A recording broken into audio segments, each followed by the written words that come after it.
Eu quero fazer uma reflexão rápida com vocês. Tem uma história que eu gosto muito. E ela diz que, num bairro dos Estados Unidos, um indivíduo mudou para uma grande chácara. E ao lado da casa dele, o homem tinha uma grande propriedade. Ele viu aquele quintal vazio. E ele gostava muito de plantas. Ele notou que algumas semanas depois, o homem ou seu vizinho dessa grande propriedade, ele cavou algumas covas e começou a colocar algumas mudas. Mas o vizinho notou que ele colocava pouca água nessas mudas. Ele não aguava com tanta frequência. E o vizinho, então, começou a ficar preocupado com a integridade daquelas plantas e a possibilidade delas morrerem. Ele aguava, mas não com a frequência que o seu vizinho esperava e que olhava da sacada. Por muitas vezes ele viu as folhas daquelas mudas murchando e sempre o vizinho colocava pouca água. Um tempo depois, essas mudas se estabeleceram. Não era aquilo que o vizinho esperava olhando para a casa de seu próximo, mas algo muito mais esquisito começou a aparecer. Volta e meia, aquele homem aparecia no quintal com um chumaço de jornal bem grosso e fazia questão de passar por todas as mudas, sempre dando algumas pancadinhas nas mudas. O homem nunca tinha visto aquilo e era algo que soava para ele muito estranho. Durante um bom tempo ele viu seu vizinho dando pancadas naquelas pequenas mudas que ainda não estavam tão encorpadas. Um ano depois, a empresa deste homem o transferiu para uma cidade bem ao norte dos Estados Unidos. E depois de 20 anos, ele volta à sua cidade e tem a curiosidade de ver a casa onde morava. Aquela semana um furacão havia passado por lá e alguns estragos tinham acontecido. E ao entrar na rua de sua antiga casa, ele reparou que a maioria das árvores estavam tombadas, estavam caídas. Mas quando ele, da calçada, olhou para sua antiga casa, ele viu ao fundo a casa de seu vizinho. Árvores sadias, grandes e fortes estavam lá, e o vento do furacão sequer havia derrubado uma. Ele então foi ao vizinho para cumprimentá-lo, e durante esse cumprimento ele falou com o vizinho e lembrou de quão estranho era o comportamento dele no que diz respeito àquelas árvores. E finalmente ele perguntou por que ele aguava tão pouco. E o vizinho disse para ele: porque eu tinha o intuito de que as minhas árvores não tivessem água com facilidade, para que elas pudessem aprofundar suas raízes e tirarem a água do mais fundo possível. Mas eu também estranhei porque você batia nelas. E ele disse: porque eu sabia que a nossa região, volta e meia, é visitada por furacões.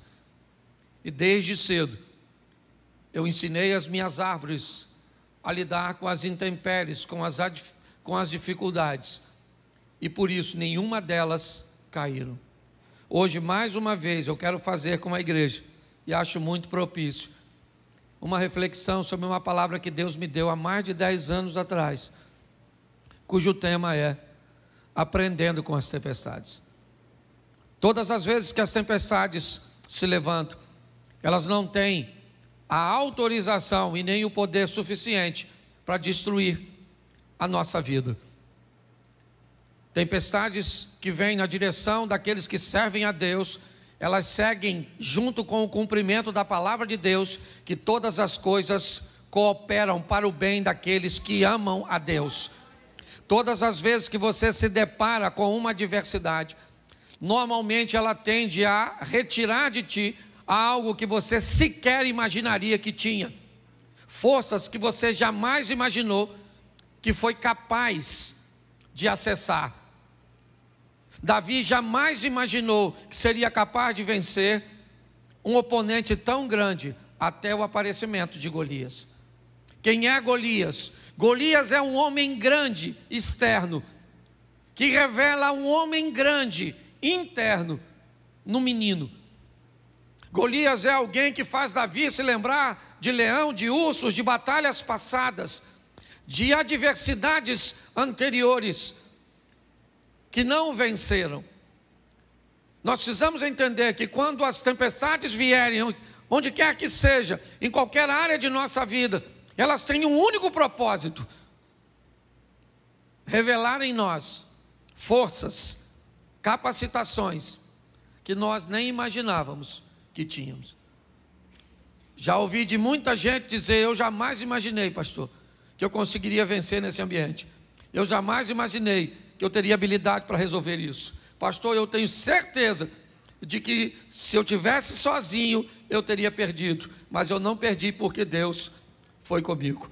Então eu preciso que você tenha a sensibilidade de fazer a leitura, tá certo? Então eu vou te mostrar 4 tempestades, rapidinho, num resumo.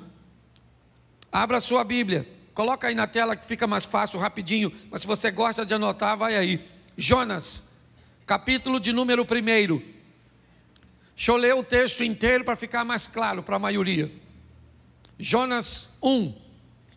E veio a palavra do Senhor a Jonas, filho de Amitai, dizendo...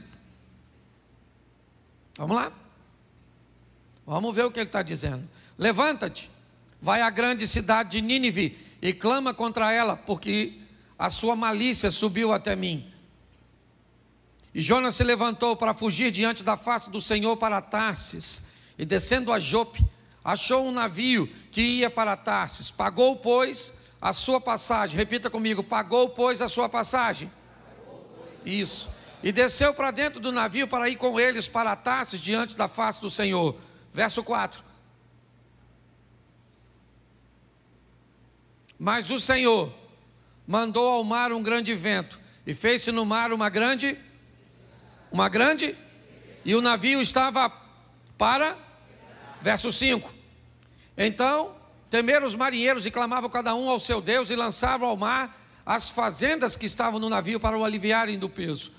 Jonas, porém, desceu para os lugares do porão e se deitou e dormiu um profundo sono. Presta atenção em mim rapidamente. Deus vai conversar com seu profeta e dar a ele uma missão. Deus manda Jonas ir a Nínive, uma cidade de um povo duro, que agia com mão forte, subjugava através das forças seus inimigos e muitas vezes sobrevivia, na maioria do tempo, de despojos de guerra.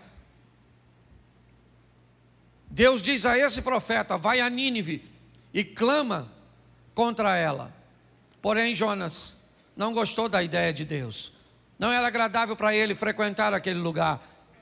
Não era agradável para ele ver aquele povo merecendo um arrependimento e uma transformação. Então Jonas resolve fazer o oposto.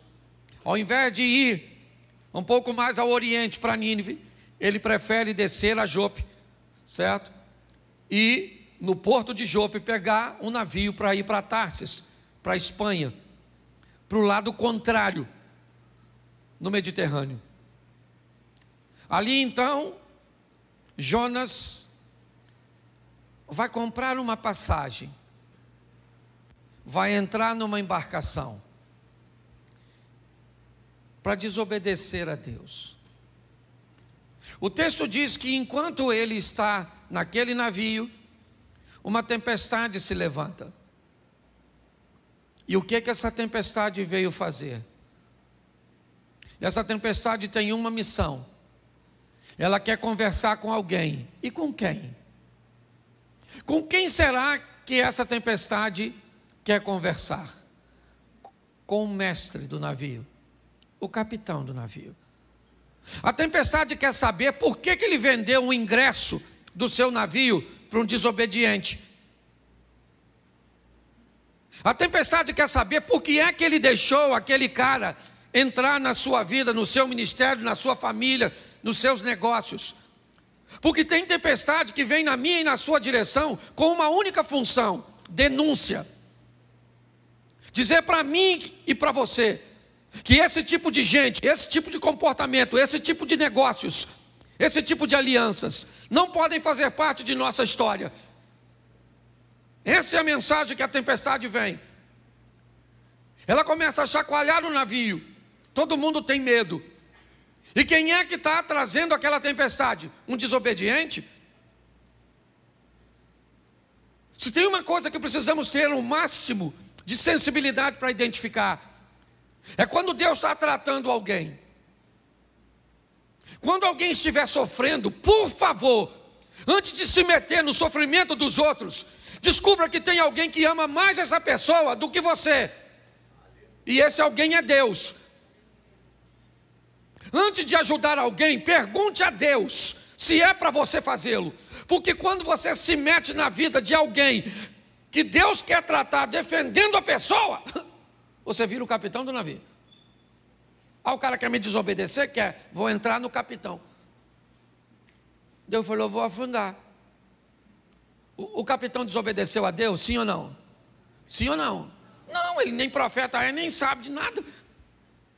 Mas vendeu o ingresso do barquinho dele para o Jonas entrar. Eu não sei se você reparou, mas preste atenção nesse texto. Temeram os marinheiros e clamava cada um ao seu, e fazia o quê? O que eles faziam? Lê para mim. Jogavam fora as coisas de valor. Eles estão perdendo as coisas de valor, jogando fora do navio, quando fora do navio deveria estar o Jonas. Preste atenção, está assim de gente, perdendo o que não precisa perder, porque não tem coragem de jogar fora aquilo que precisa jogar. Nós precisamos ter a sensibilidade. A tempestade veio. O que ela está querendo? Afundar meu navio? O que é? Será que ela tem o cunho de denúncia? Então o que é? É meu comportamento? Tá bom. O que é? O que está acontecendo para que eu enfrente tudo isso? Eles começam a jogar fora e perdem o que não precisa perder. A tempestade para quando eles jogam a carga fora? Não. Então, o capitão do navio começa a vasculhar seu navio. Porque nem sempre o que vai te levar para o fundo é fácil de enxergar. Está diante dos seus olhos. Às vezes o que vai te levar para o fundo é aquilo que você nem percebe, que está escondido. Tem gente com um comportamento tóxico e nocivo e sequer é capaz de identificar porque tem aquilo. Às vezes precisa de um profissional da área psicológica. Eu vou falar para vocês, isso aqui que eu tenho, é herança de uma depressão que eu tive. Foi muito forte. Eu fui para o sítio, eu não queria mais vir para a igreja, eu não queria tomar banho, eu não queria comer, eu não queria fazer nada. Estava cansado, sei lá. Troço doido. Se você já teve depressão, você sabe o que eu estou falando. Só que eu não sabia por que motivo. Aí minha esposa ligou para uma amiga, doutora Ilma. Doutora Ilma foi lá no sítio, ela e seu esposo, veio lá de Vitória, foi lá. Sentou e falou comigo, Cláudio, converse comigo tudo. Fala da sua vida. Eu falei, o que é que minha vida tem a ver com essa depressão? Está querendo é fofoca. E eu comecei a narrar minha vida para ela. Meu pai casou tantas vezes, me dava para uma família aqui, que me jogava para outra lá, que eu ia para outra lá, e que eu ia para outra lá, e que eu ia para outra cá. E aí, agora eu era pastor de igreja, e aí... Moral da história, ela descobriu que todas as vezes que alguém ia embora da igreja por qualquer motivo, eu sentia dor da rejeição dos lares que me mandavam embora. Agora você pensa só se eu não ia morrer com uma igreja que todo dia sai gente, chega gente, sai gente, chega gente, sai gente. Eu não sentia dor nenhuma porque quem chegava, só sentia dor porque quem ia. Quando eu identifiquei o miserável do Jonas, aliás, nem fui eu, fui ela. Quando ela falou: Cláudio, você não... Aí, o que você faz? Eu falei: o quê? Eu tenho o prazer de construir. Ela falou: e o que você sente depois que constrói? Vontade nenhuma de entrar no lugar onde eu construí. Olha que loucura. Aí ela me disse: sabe o que é isso, Cláudio? Você só constrói para mandar uma informação para você mesmo, que ninguém nunca mais te manda embora daquilo que é seu. Mas é só você terminar de construir que você não quer entrar e você vai construir outra coisa. Menino, pensa numa cura instantânea. Eu falei: é isso? Então tá bom. Me deu algumas ferramentazinhas e eu fiquei bom. Porque se você não sabe o que te leva para o fundo, às vezes é aquela mágoa, aquele ressentimento, aquela decepção. Lá em 1945, assim que a guerra acabou, e você guarda isso dentro de você. Você conhece alguém assim? Porque tem gente que parece cemitério de coisa ruim. Pois bem, tem tempestade que só vem para denunciar que tem algo dentro de você que precisa sair. Pegaram o Jonas e levaram para fora e falou: Jonas, quem é tu? Ele falou: eu sou hebreu, desobedeci a Deus e entrei no seu navio. Ele falou: pô, cara, tanto navio para tu entrar? Tu entrou justamente no meu, mas o seu que deu para comprar o ingresso. Sabe o que é mais interessante dessa história? É que o Jonas disse que o problema era dele, ou era ele, mas ele pulou? Sim ou não? Porque o problema não vai embora sozinho. Se tem uma coisa que um problema ama, são pessoas adaptáveis. Pensa num lugar onde o problema gosta de se estabelecer. É naquele casamento onde as pessoas se adaptam com facilidade. É na vida daquelas pessoas que são altamente adaptáveis. Porque pessoas que se adaptam não costumam mudar de vida. Elas se adaptam. O Jonas falou: o problema sou eu, mas eu não pulo. Vocês que têm que me jogar fora. Você está entendendo? A decisão é sua. A tempestade aparece, diz onde o Jonas está. Você sabe que é o Jonas, mas a hora de jogar ele fora dá uma dó. Por quê? Porque às vezes o Jonas é seu namorado, o Carlos. Mas você já tem 35. Só sobrou o Carlos. Você já está naquele dilema: aquele que vier a mim, de maneira nenhuma o lançarei fora. Pastor, se não for o Carlos, quem vai ser? Está assim de gente, que quando chega a hora que necessita tirar algo ou alguém da sua vida, fica com dó, com pena, de tirar aquele funcionário, de remover aquele amigo, de mexer no distanciamento daquele parente. Às vezes quem vai levar para o fundo, você para o fundo, é sua mãe.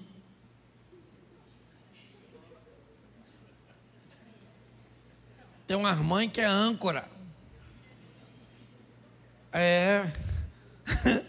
Se você ver a cara de algumas pessoas. Achou, seu Jonas, né? É porque às vezes é a velha que vai acabar com o seu casamento. E ela não tem nem má intenção, não. Ela é só um instrumento do inimigo, que nem trabalha full time, às vezes é freelance. Entendeu? É um servicinho de motoboy ou de sogra boy. Você consegue entender? Mas tem tempestade que é só para denunciar. Posso ouvir um amém? Amém. Isso, não vou me deter muito nessa não. Marcos 4:7, te mostrar um ambiente bem tempestivo, ou bem perto, certo? Coloca para gente. Eu falei Marcos 4:37, perdão. Eu falei 7. Isso. Levantou-se um grande temporal de vento, subiu as ondas por cima do barco, de maneira que já se enchia. Vamos lá? E ele estava na popa do barco, dormindo sob uma almofada, e despertaram, dizendo: mestre, não se importa que pereçamos? E ele, despertando, repreendeu o vento, disse ao mar: cala-te e aquieta-te. E o vento se aquietou e houve grande bonança. E disse: por que sois tão tímidos? Ainda não tendes fé?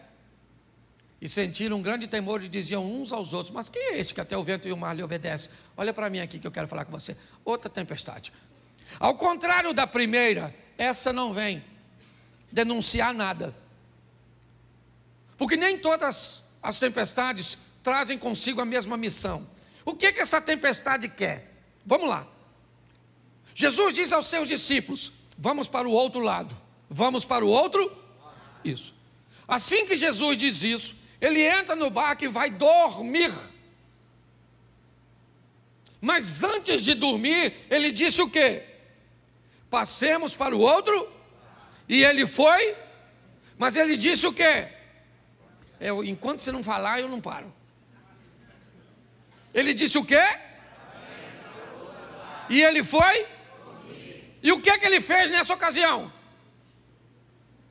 O papel dele. Qual era a missão dele? Dizer: vocês vão para o outro e eu vou. Mas enquanto isso vocês vão. Mas se vier tempestade, problema, desafio, obstáculo, eu já falei que vocês vão para o outro lado. E se eu falei que vocês vão para o outro lado, vocês vão e pronto. Não tem tempestade, não tem problema, não tem crise, não tem nada.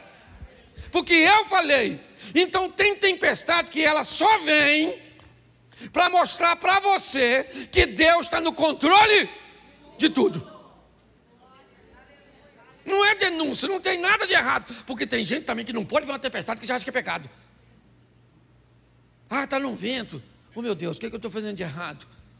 Oh, estou no pecado. Você vai conversar com os irmãos que dizem: o que é? Abre esse coração seu. Alguma coisa você fez. Fala, pecador. Você fala: não fiz nada, fez. Que é isso, exorcista? Às vezes não é denúncia. É só para mostrar o poder de quem está no mesmo barco que você. Ele falou: passemos. Quando ele diz passemos, ele diz: eu vou junto com... E vou, mas vou dormindo. Porque eu já fiz o que eu tinha aqui, que foi autorizar você a atravessar. Foi dormir, e quem é que vem? A tempestade. Porque se tem uma coisa que para crente é com fartura, é tempestade. Não tem miséria, todo dia entra uma. Antes de uma ir embora, você já está vendo outra. É ou não é? E Jesus está dormindo, e lá vem o vento, e chacoalha. Eu imagino eles olhando para Jesus: aí, vai morrer dormindo. Essa porcaria vai afundar, hein? Pensa, o Tomé falando: acho que vai afundar isso, hein? E o Pedro pensando: se afundar eu vou nadando, quero ver Mateus, que é cobrador de imposto. Não sei nem se ele sabe nadar. Aquela tribulação lá dentro. E vão afundar, não vão morrer, não vão perecer, até que alguém vai lá em Jesus e acorda. Eu não sei nem se ele estava dormindo. Falei: ô Jesus, todo molhado, ó. Jesus. Eu imagino ele levantando, pensa: e que foi, gente? Chegou? Chegou a tempestade. Ele está querendo afundar a gente. O senhor não está vendo que nós vamos morrer? Jesus deve ter falado: eu falei, passemos. Ele olha para o vento e diz: ô vento, cala essa boca. Ô mar, fica quietinho, não quero nem marola. Agora é piscina. O vento parou de soprar, o mar ficou calmo. E os discípulos falaram: gente, quem é esse? Como que é esse? Esse é Jesus, que você está andando um tempão do lado dele. E às vezes você precisa de uma tempestade para saber quem ele é, porque sem ela você não conhece. Tem tempestade que ela só vem para mostrar para você o poder do Deus que você... A hora que você reconhece, o problema se desfaz. Sim ou não? E vamos para outra tempestade, para não demorar muito nessa, senão fica numa tempestade só. Mateus 14, 24. Esse é um ambiente também um pouco complicado. Vamos lá. O barco já estava no meio do mar, açoitado porque o vento era isso. Meio que uma tempestade noturna. Ela acaba atingindo o barco que Jesus está com seus discípulos. O que essa tempestade quer? O que esse ambiente ele deseja? Será que é uma denúncia como a de Jonas? Será que é revelar o poder de Jesus que está dentro do barco? Bom, de denúncia não é. De Jesus dentro do barco também não, porque nem dentro do barco ele está. Então, o que essa tempestade vem trazer? O que esse ambiente? 3 horas da manhã, tudo escuro, vento soprando, a água querendo entrar. Jesus aparece andando sobre as águas no meio desse ambiente. E dentro do barco começa a acontecer algumas coisas. A primeira é um temor muito grande, pois eles estão num local que não é a realidade da maioria de seus discípulos, apenas de 4 que eram pescadores. Os outros 8 não estavam preparados para aquilo. Segundo, tem um indivíduo andando em cima d'água e alguém já gritou que é fantasma. Então o caos está estabelecido. Mas o que isso vem trazer? A iniciativa de alguém que está dentro do barco. Tem tempestade que acontece num grupo, mas que só vai dar a lição para uma pessoa só. Tem tempestade que vem numa família com um propósito de criar um novo estilo de vida para apenas uma pessoa. No meio daqueles 12 discípulos, se levanta Pedro e diz: eu gostaria de ir andando até onde o Senhor está. Tem alguma coisa de errado. Mas presta atenção, porque a palavra de oferta vai fazer muito significado para você agora. Qual era o local mais seguro nessa ocasião? Qual era? O barco. Se você estivesse lá, onde você ficaria? Essa é a questão. Nós queremos viver o incrível, o sensacional, o extraordinário, provar, vencer, romper. Onde? Dentro do barco. A vida está esperando você fazer para ela e por ela o que você nunca fez, para que ela possa te devolver o que nunca te deu. Quando Pedro diz, eu quero ir aí fora, Jesus era para dizer, não, não tem nada aqui, Pedro. O que você quer vir fazer aqui onde eu estou? Se eu estou indo para aí. Mas Jesus disse para Pedro, vem. Vem, Pedro. Viva seu milagre e dê uma lição em todos os outros que não têm coragem de sair do barco. Tem tempestade que só vem para mostrar para você que você é capaz de viver e mostrar para quem está perto de você que se tivesse coragem de agir, viveria a mesma coisa. Por isso que a Bíblia diz que nós somos sal e luz, porque o nosso estilo de vida precisa inspirar outras pessoas. Tem tempestade que só vem para isso. Qual é a finalidade dessa tempestade? Criar em Pedro um posicionamento, uma postura. Pedro sai do barco, vai andar com Jesus sobre as águas. E quando ele volta para o barco, quem está dentro do barco diz o quê? Vamos lá. Bota o 25. Vamos embora? 26. Vamos lá. 27. Vamos embora? É porque eu não sei qual é, vamos embora. Isso aí, vamos embora, a gente vai chegar lá. Vai embora. Já está no último? Tem o 32? 33? Então aproximaram-se os que estavam no barco e adoraram, dizendo... Qual é a diferença entre esses caras e Pedro? É que Pedro descobriu que Jesus era o Filho de Deus, enquanto ele estava fora do barco. Vamos imaginar um culto desse, depois dessa passagem?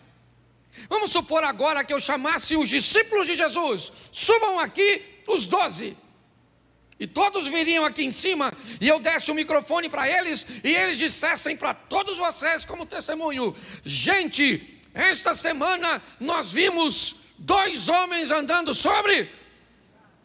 Pedro poderia dizer: presta o microfone aí, só para ficar claro, gente, um dos 2 era eu, e o outro era Jesus. Tudo ficou. Você consegue entender isso? Tem tempestade que ela vem para mim e para você, com a oportunidade de vivermos o incrível, o sensacional, de andarmos sobre as águas, de ultrapassarmos os problemas. Vamos para a última, e eu termino aqui? Vamos embora. Atos dos Apóstolos, a pior das tempestades, capítulo de número 27, verso 18.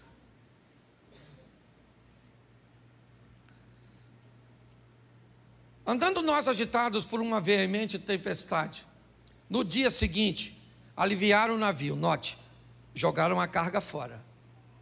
Ao 3º dia, nós mesmos, com as próprias mãos, lançamos ao mar a amarração do navio.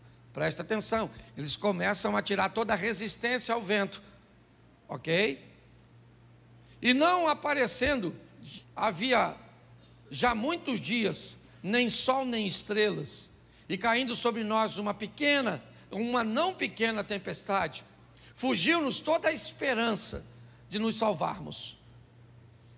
Havendo já muito que se não comia, então Paulo, pondo-se em pé no meio deles, disse: fora na verdade razoável, ó varões, ter-me ouvido a mim e não partir de Creta, e assim evitariam este incômodo e esta perdição.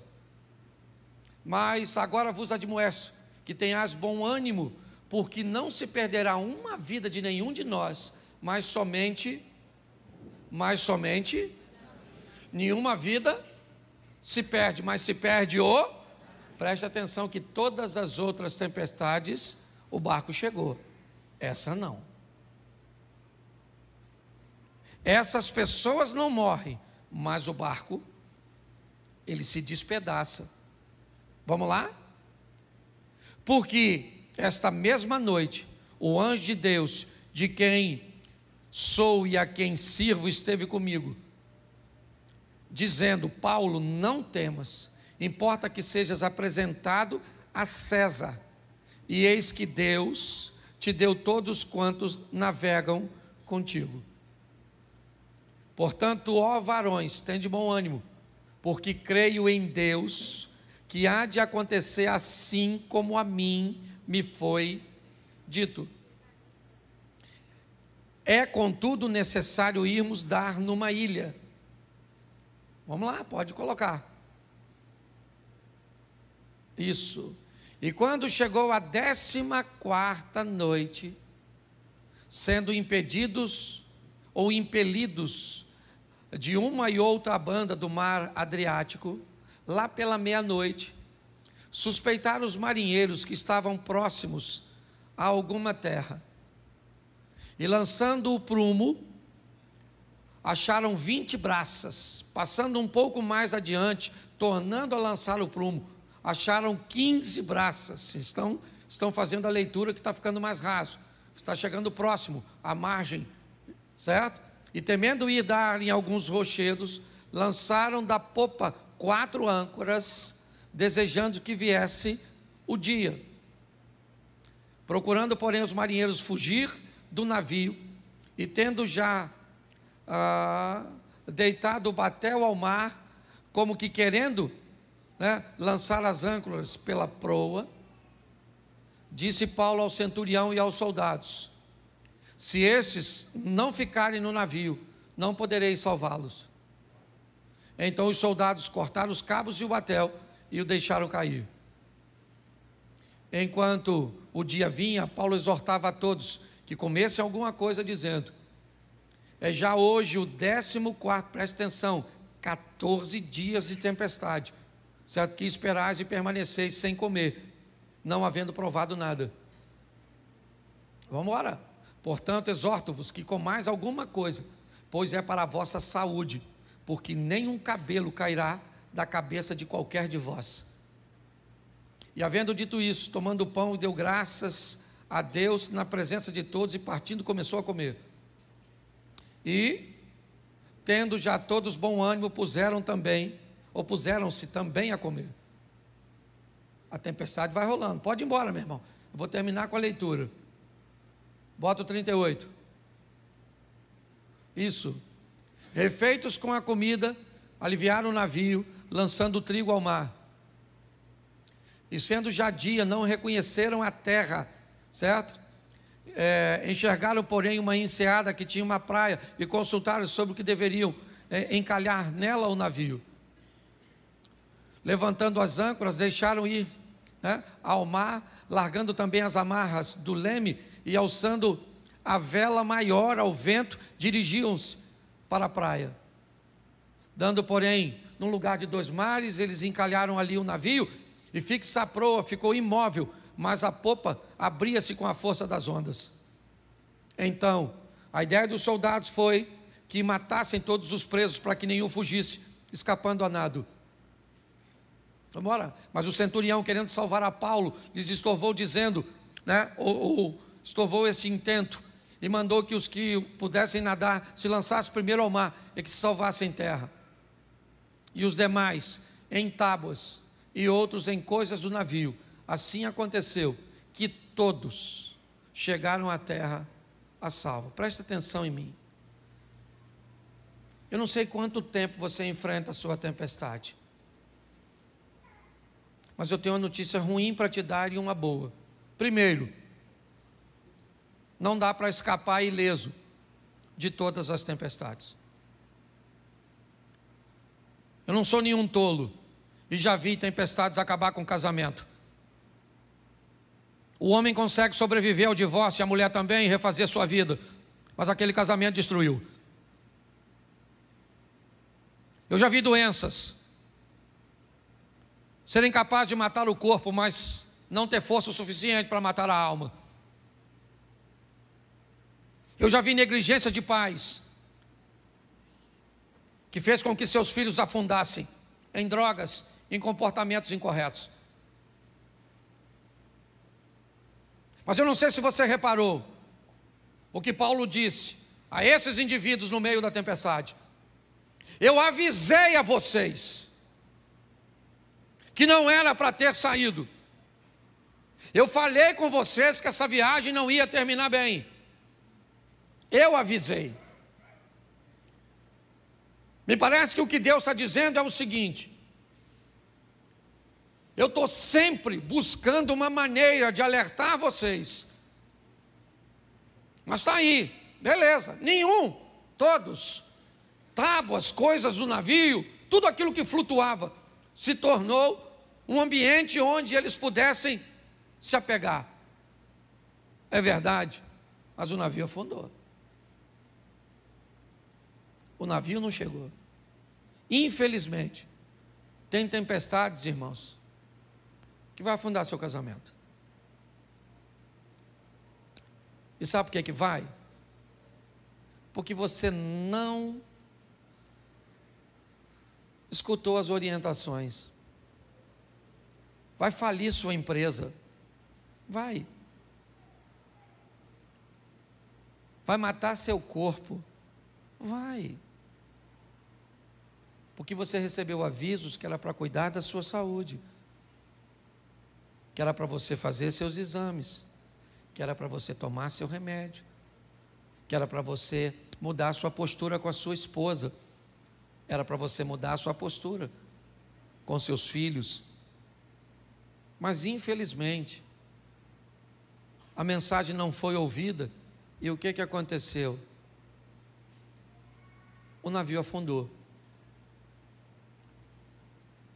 Eu acho que vale a pena levarmos hoje os exemplos dessas tempestades. que ela pode fazer? Às vezes é só uma denúncia. Pegue, tire da sua vida e a tempestade passa. Às vezes é para mostrar: eu estou dentro do navio e eu disse que você vai passar, e você vai passar porque eu disse. Às vezes eu estou fora do navio e quero causar dentro do barco, certo? Dentro de você, um movimento para que você consiga ir lá fora e andar sobre as circunstâncias. E aqui vale um alerta. Por muitas vezes eu já vi meu casamento encalhado aqui e as ondas batendo, querendo despedaçá-lo. Eu já vi. Eu tenho 31 anos de casado. Você pensa que a pauta divórcio nunca circulou no meu casamento? Já. Mas atento aos sinais. Graças a Deus, sempre deu tempo de tomar uma providência. Vamos sair daqui hoje entendendo que as tempestades vêm e elas não têm o propósito de nos afundar, apenas de nos ensinar. Você pode fechar seus olhos?